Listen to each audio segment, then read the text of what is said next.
విశ్లేషకులు పురుషోత్తం రెడ్డి గారు మీకు కూడా గుడ్ ఈవినింగ్. పురుషోత్తం రెడ్డి గారు మీతోనే స్టార్ట్ చేస్తాం. ఏపీ రాజకీయాలు మీ అబ్జర్వేషన్స్ ఏంటి? అక్రమాలు జరిగినాయి అంటున్నారు, అది దాని మన ఫైబర్ నెట్లో కావచ్చు, లేదనుకుంటే రేషన్ బియ్యానికి సంబంధించినవి కావచ్చు, ఇంకా ఇతర అనేక అంశాలు ఈ 6-7 నెలల కాలంలో అనేక అంశాలు ఒక్కొక్కటి రోజుకోటి వెలుగులోకి వస్తున్నాయి. అది క్రీడలు ఆటల విషయంలో రోజా తగ్గించి మొదలైతే ఇవాళ ఫైబర్ నెట్వర్క్ దాకా. అందరికీ నమస్కారం. శ్రీనివాస్ గారు, బేసిక్గా సంతోషం. రెండు పార్టీలు పరస్పరం, ఇప్పుడు అధికారంలో ఉన్న తెలుగుదేశం పార్టీ గతంలో 5 ఏళ్ల పాటు అధికారంలో ఉన్న వైఎస్ఆర్ కాంగ్రెస్ పార్టీ తన పరిపాలనలో పైన తీవ్రమైన ఆరోపణలు తెలుగుదేశం పార్టీ ప్రతిపక్ష హోదాలో చేసింది. ఖచ్చితంగా అది అధికారంలోకి వచ్చింది కాబట్టి దాని బాధ్యత కూడా నిజానిజాలు తేల్చాలి, వాస్తవాలు ప్రపంచం మీద ఉంచాలి, తప్పు చేసిన వాళ్ళని శిక్షించాలి. ద సేమ్ టైం రామకృష్ణారెడ్డి గారి స్టేట్మెంట్ కూడా మీరు చూశారు, మేము వస్తే ఇంకా పెద్దగా కొడతామని. నేర్పుతున్నారని ఈ ప్రభుత్వం చేసే తప్పులు వాళ్ళు వేధింపులు ఎట్లా చేయాలో నేర్పుతున్నారని ఏదైనా సరే అక్రమ అది మనం చూస్తున్నాం. అంటే ఈ ప్రభుత్వమే కాదు, అది వేధింపులు, చట్ట అధికార దుర్వినియోగాలు అది గత 10-20 ఏళ్ళుగా రాష్ట్రంగా దేశం అంతా కూడా అది పెరిగే క్రమ పద్ధతి పెరుగుతుంది. దురదృష్టం అది ఏదో ఒక రోజు ఎండ్ అవుతుంది అనుకోండి. ఏదైనప్పటికీ కూడా వారు హెచ్చరికలు చేశారు. ఒకరికొకరి మీద ఉన్న కోపతాపాలు లేదా కక్షానామా ఏ పేరైనా పెట్టి ఒక ప్రభుత్వంలో చేసే తప్పుల్ని తర్వాత అధికారంలోకి వచ్చిన వాళ్ళు వెలికితీసి తప్పు చేసిన వాళ్ళు శిక్షించి ఆ ప్రజల ఆస్తులను తిరిగి ప్రజలకు చేసే మంచి రాజకీయాలు చేస్తే ఆహ్వానించదగ్గ పరిణామం. ఇది జరగాలంటే విచారణ జరగాల్సిందే. కానీ విచారణ జరగడాన్ని స్వాగతించాల్సిందే. విచారణలో మంచి చెడ్డలు తేల్చి దోషుల్ని ఎవరో తేల్చి వాళ్ళు చట్టపరంగా శిక్షించేదానికి విచారణ జరగాలి. లేదా తప్పుడు ఆరోపణలు తప్పులు చేసిన వాళ్ళపైన విచారణ జరగాలి. విచారణ జరిగితే తప్పులు చేసిన వాళ్ళ, తప్పుడు ఆరోపణలు చేసిన వాళ్ళ, ఈ రెండు తేలుతుంది ప్రజల ముందు. ఈ రెండు సమాజానికి మంచిది. తప్పు చేసిన వాళ్ళు శిక్షించబడాలి, లేదా రాజకీయ అవసరాల కోసం తప్పుడు ఆరోపణలు చేసిన వాళ్ళు ఎక్స్పోజ్ కావాలి. ఈ రెండు జరగాలంటే ఫస్ట్ విచారణ జరగాలి.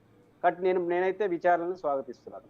బట్ ఆ విచారణలు చట్టం పరిధిలో లీగల్గా చట్టం అనుమతించిన మేరకు ఓపిక్గా చేయాలి, వాస్తవాలు తేల్చాలి. దాంట్లో ఎటువంటి అభ్యంతరం లేదు. ఖచ్చితంగా ఈ పరిణామ క్రమంలో అధికార పార్టీ మీరు తప్పు చేశారంటుంది, ప్రతిపక్షం ఎవరైతే కేసులు ఎదుర్కొంటున్నారో వాళ్ళు కక్ష సాధింపంటారు. ఈ రెండు తేల్చాల్సింది అల్టిమేట్గా కోర్టులు, వ్యవస్థలు.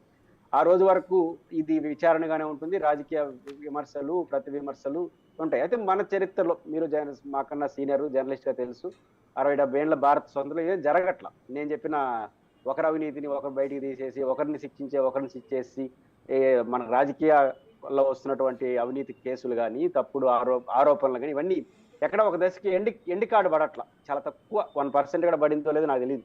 దేశంలో ప్రతిపక్షంలో ఉన్నప్పుడు ఆరోపణ చేయడం, అధికారం వచ్చినప్పుడు విచారణ, ఏడనో చోట ఆగిపోవడం, ఇది తత్తు జరుగుతూ ఉంది. దానికి లీగల్ ప్రాసెస్లో వస్తున్నటువంటి ప్రాక్టీస్లో వస్తున్న సమస్యల కన్నా రాజకీయ చిత్తశుద్ధి లేకపోవడం, ఆ కాలం గడిపేసరి ఉంది.